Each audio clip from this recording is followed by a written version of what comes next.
And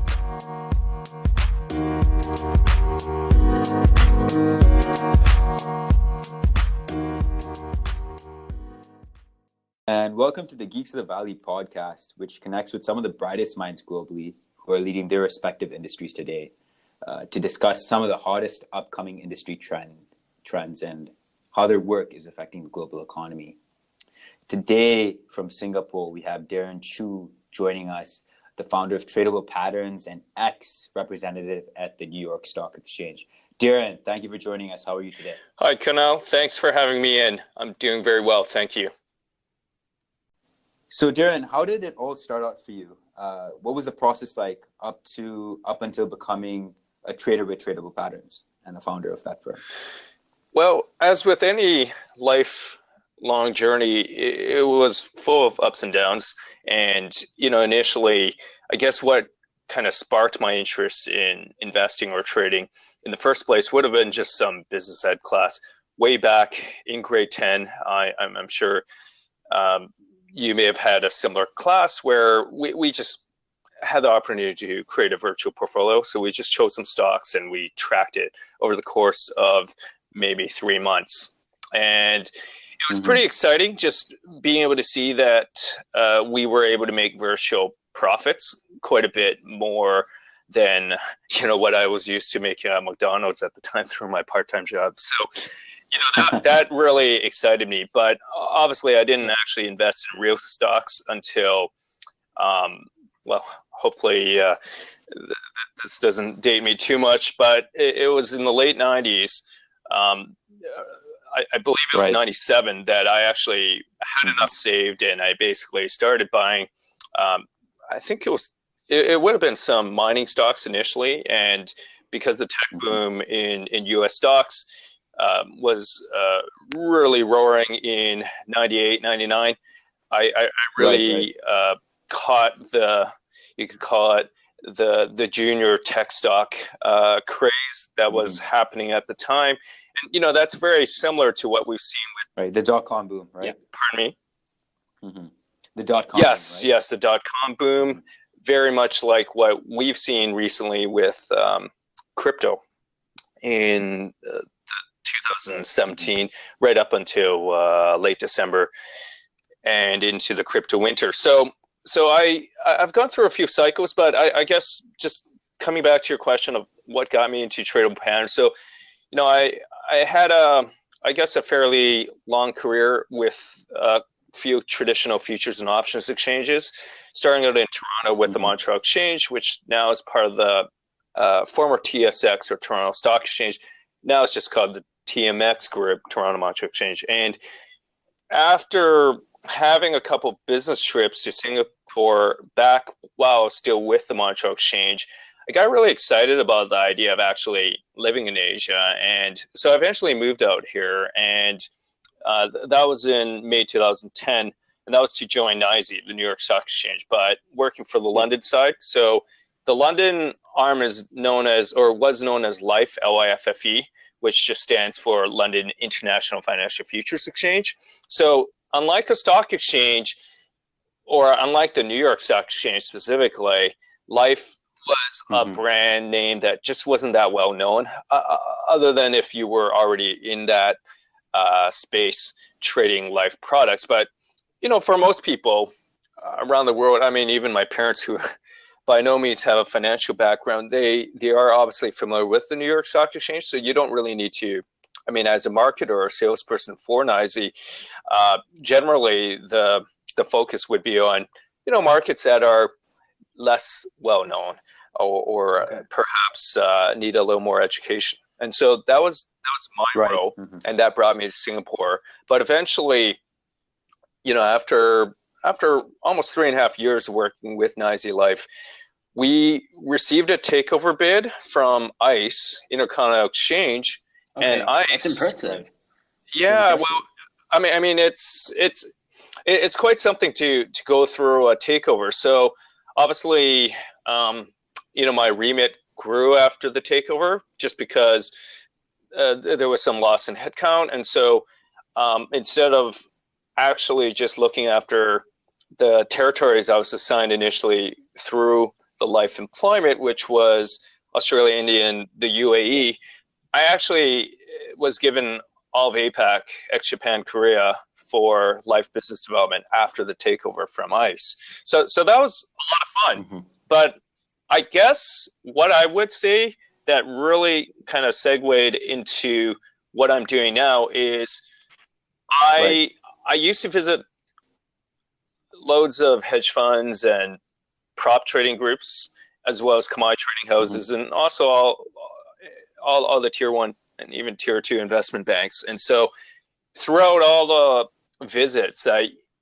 used to make with all these clients or these prospects, I discovered that a lot of them actually didn't, no, I'm referring to traders here, okay? Sales traders as well as prop traders. I just okay. realized that a lot of them actually did not have a solid grasp of technical analysis. And that's mm-hmm. something that I actually had to teach in a previous job that I had in Toronto, where I had to train our clients on how to trade.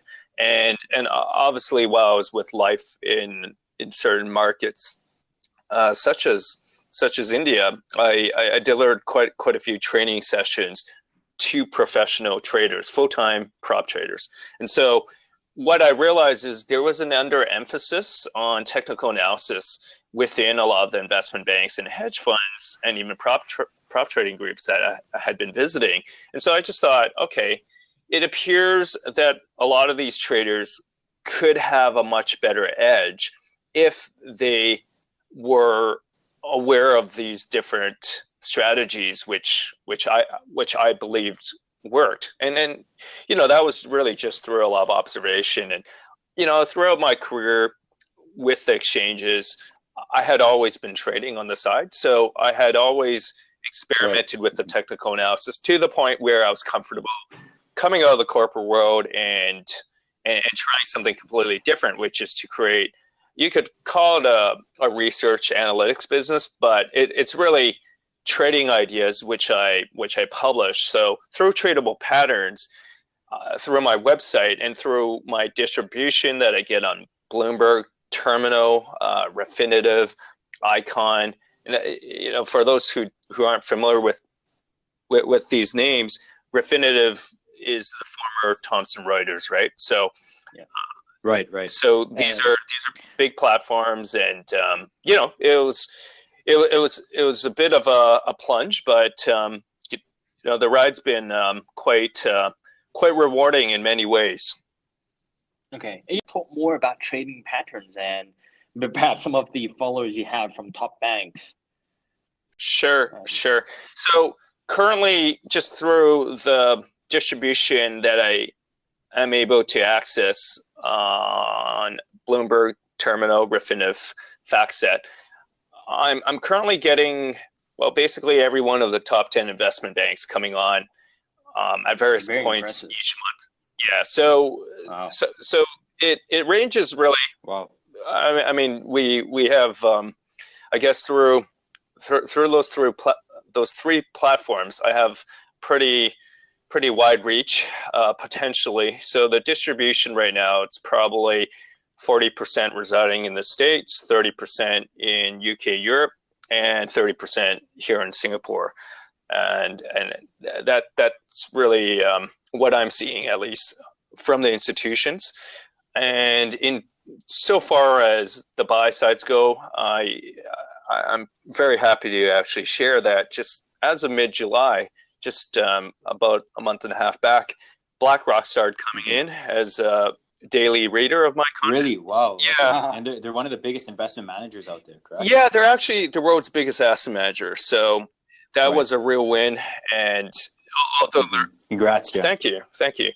So although it's taken a long time to get to this point with the business, but I can really see that the momentum is finally picking up with the likes of BlackRock. But I also have quite a few other hedge funds coming on every single day. So you may have heard of names like Renaissance Technologies or Two Sigma, of course. Or even Citadel. So these three of these latter names that I've just mentioned, they have been downloading my content since my very first day of being on Refinitiv icon. So very happy about that. Okay, interesting. And yeah, I mean, a lot of these hedge funds that are coming on are the big data quant algorithmic trading funds, right?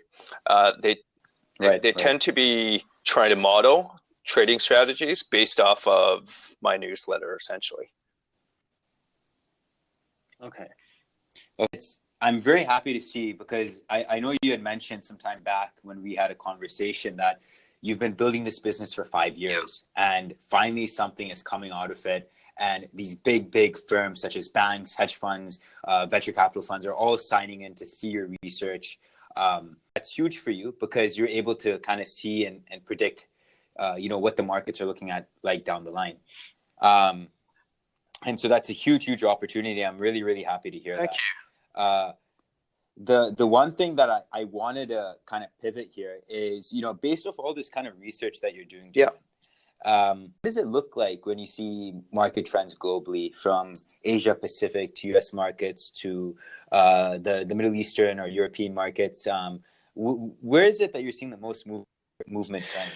Well, right now, there are a few pretty significant macro trends that are happening, where with a lot of the trading volumes that exchanges are seeing, such as where I used to work, a lot of that is being accounted for by algorithmic trading outfits, high frequency trading firms, for instance, and a lot fewer manual traders are actively trading the way we used to see. What I would say, though, just on that point, is that the role of a good human trader, I believe, is still very important.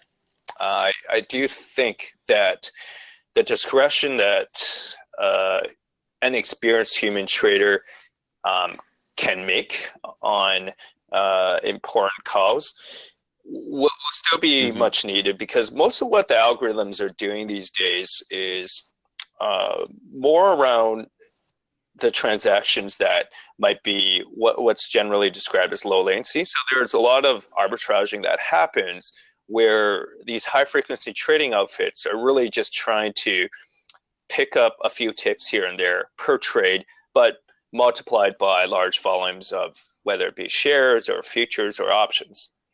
But within the course of every day, you can pick your market, whether it's gold, oil, Bitcoin. There will still be significant directional moves up and down, not as a result of the algorithms necessarily, but rather as a result of just macroeconomic events. And in the case of Bitcoin, obviously there are some technology considerations as well. But that big swing up or down twice or three times per 24-hour cycle per market, that's always going to remain there, regardless of how many HFTs, high frequency trading outfits, are active in each market. And that won't, that series of big ups and downs will never be arbed away. So I do feel there's going to forever, well, for as long as I'm trading, at least, there will be, there will certainly be opportunities for good human traders. And in your perspective, oh yeah, just to add in, like in your perspective, right? Human traders, they just have this natural instinct versus maybe like bots making the decision, right? And I think this is something that the Saudi oil issues, right?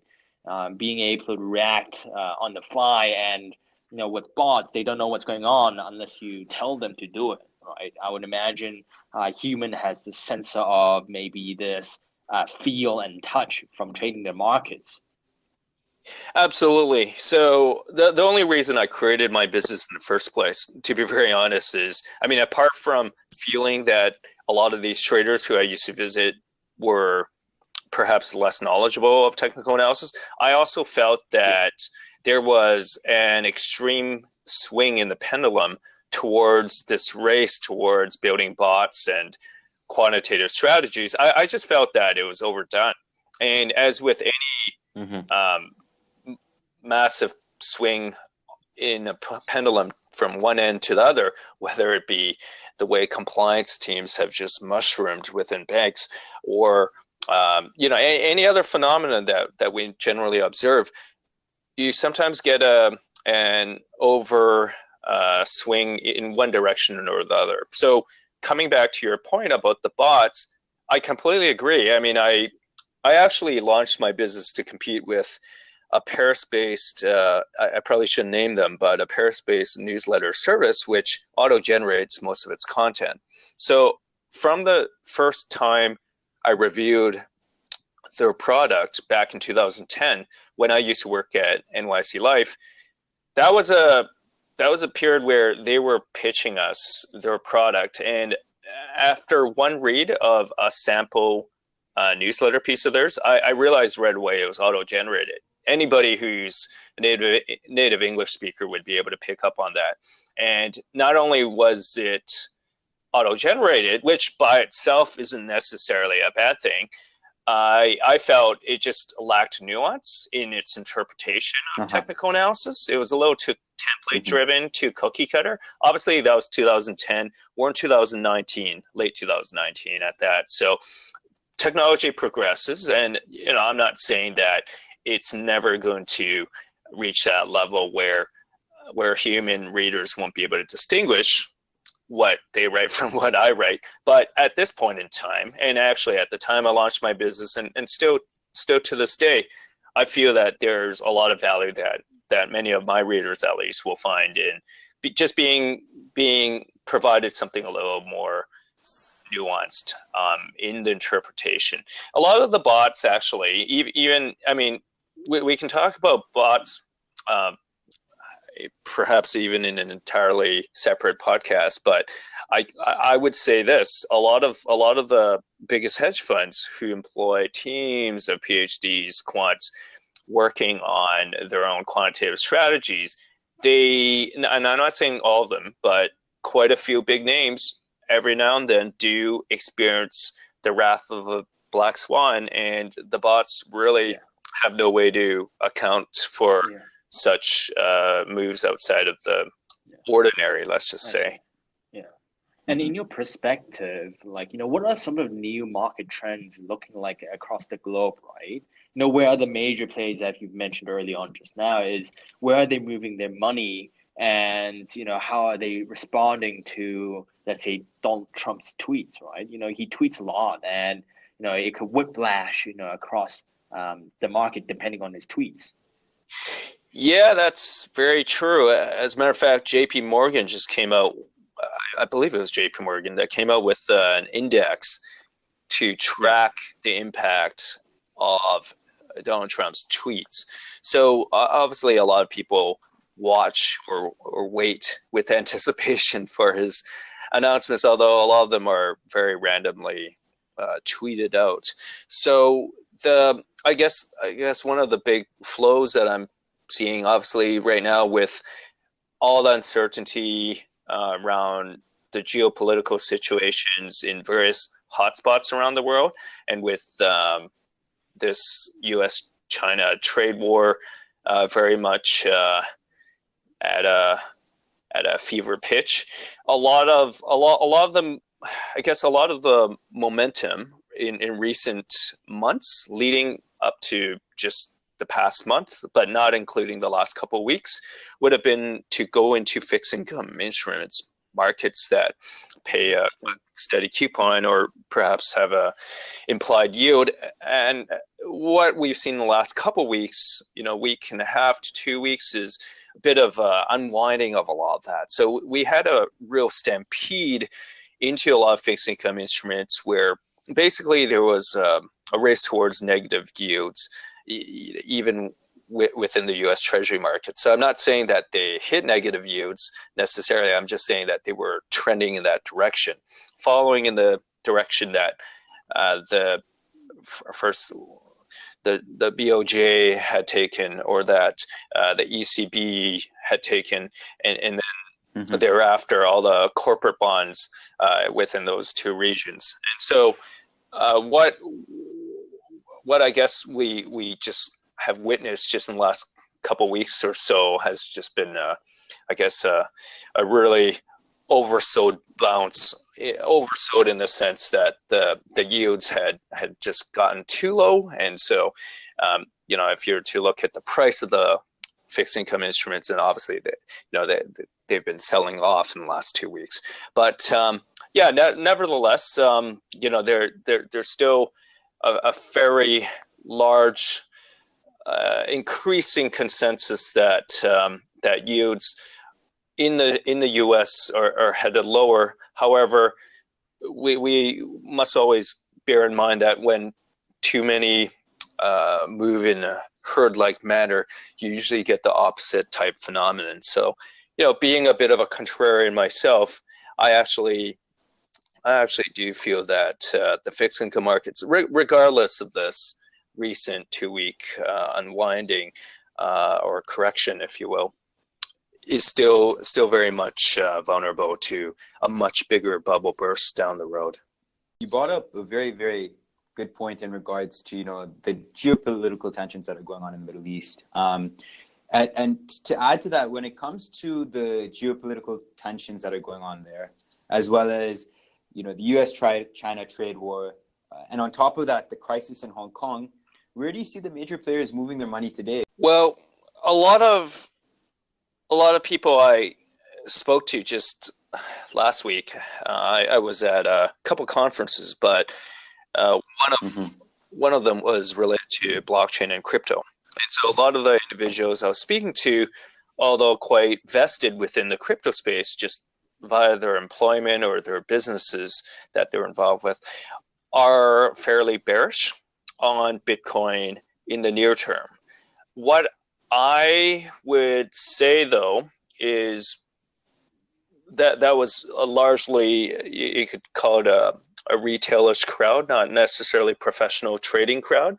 These are more sort of builders of blockchain related businesses, and so a lot of them actually fear that Bitcoin's about to take a bit of a dive, just because we have an upcoming significant market moving news event.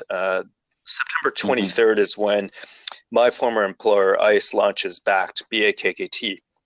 Right. The Atlanta-based company, correct? That's correct. Yeah. And so trade Bitcoin. They trade, if I'm not wrong, they trade Bitcoin futures right on that platform. And what other offerings do they have? Do you know by any chance? Yeah, so BAKKT hasn't launched yet, but when it does on September 23rd, in about a week or so, it will have Bitcoin futures, which are physically deliverable. So that's to contrast with what we have on the CME, the other sort of traditional futures giant.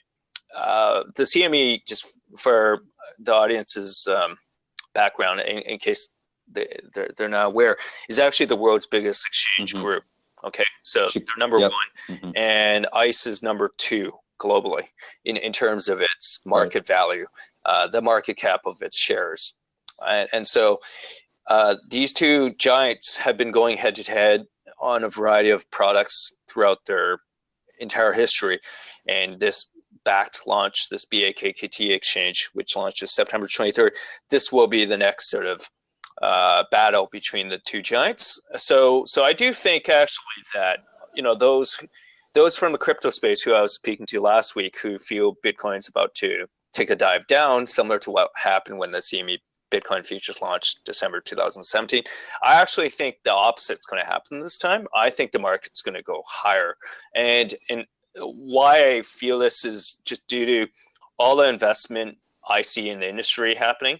I see a lot of good projects, a lot of good technological innovation happening around a variety of blockchains. Right. And I'm not just saying, I'm not speaking specifically on Bitcoin's blockchain, right? I mean, there are loads of very compelling, more scalable projects happening all around, and Bitcoin has its role to play. It's more digital gold, in my opinion, more a safe haven play than a blockchain to use for making payments, for instance. And that's not to say that it can't someday be used for payments for certain products, but I just don't think you would ever use it to buy coffee, for instance. I mean, Not yet, right? Not yet, at least. Not yet. Well, I would be really poor if all of a sudden I was using my bitcoins now to buy coffee. Yeah, let's hope that day doesn't arrive, because it's still trading nicely above above the 10,000 level, and that's a psychologically key level that a lot of people are watching, and I would encourage everyone to mark their calendars for September 23rd. I do think that we're going to have a bit of an additional move, and obviously there's always a chance that that prediction doesn't pan out, but I'm kind of formulating that based on a lot of conversation with the institutional contacts of mine, which is really what BACT is being launched for, right? So it's really geared towards the traditional futures Institutional investors. Correct. Right? I think to close out the call with one last question for you, just quickly focusing on the European markets and what's going on with Brexit. And European markets today, right? You see there are a lot of negative interest rates, right? People aren't wanting to leave their money in banks. Yep. And people are referring to other methods such as throwing their money in venture funds or running and throwing it into crypto. What are your thoughts in regards to that? How is it affecting what you're doing today, and how do you see the markets fluctuating in that regard? So with low interest rates, it's impacting obviously a lot of pensioners, a lot of pension funds, those longer term buy and hold type of investors who have been counting on yield for their retirement, etc. The low interest rates really don't affect me personally. I'm not really invested in fixed income as a buy and hold type investment. I sometimes trade fixed income futures, but that's very different from trading, or rather from buying and holding a fixed income, a bond, for instance. And so I guess with respect to my business, there is no impact from the negative interest rates. In fact, some of the volatility which I'm actually anticipating on the back of any real disruptive unwinding of the fixed income bubble, that'll create great trading opportunities for somebody who's nimble and who's able to short those fixed income futures as the bubble pops. But in any bubble, it's very hard to actually pinpoint exactly the ultimate peak or top of the market, and so it's probably better to just take a wait and see approach for now, to not be the first to stick your neck out, because these bubbles, they have a knack for lasting longer than some of us can stay solvent. So I'm not making any recommendations in this podcast. I just want to be clear. What I'm sharing obviously is really just to give every listener food for thought. But the fixed income market is quite clearly one of the biggest bubbles staring at us right now. Right. Okay. Well, Darren, thank you so much for joining us on today's podcast. It was lovely having you. We hope that you can join us for future episodes down the line. And last and not least, what is the best way to contact you via email for our listeners out there who might have more detailed questions for you? Yeah, I'm easily contacted just through Darren Chu at tradablepatterns.com. So that's DARRENCHU. So my first name, last name, the @ tradablepatterns.com. So I use a US spelling for Tradable just because most of my clients are in the States. So that's TRADABLEPATTERNS.com.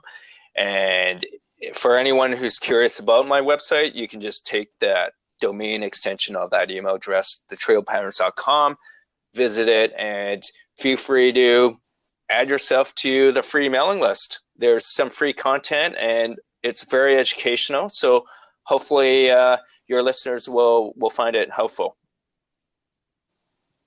All right. Thank you so much, Darren. Thank you very much for your time. Thanks for having me, guys.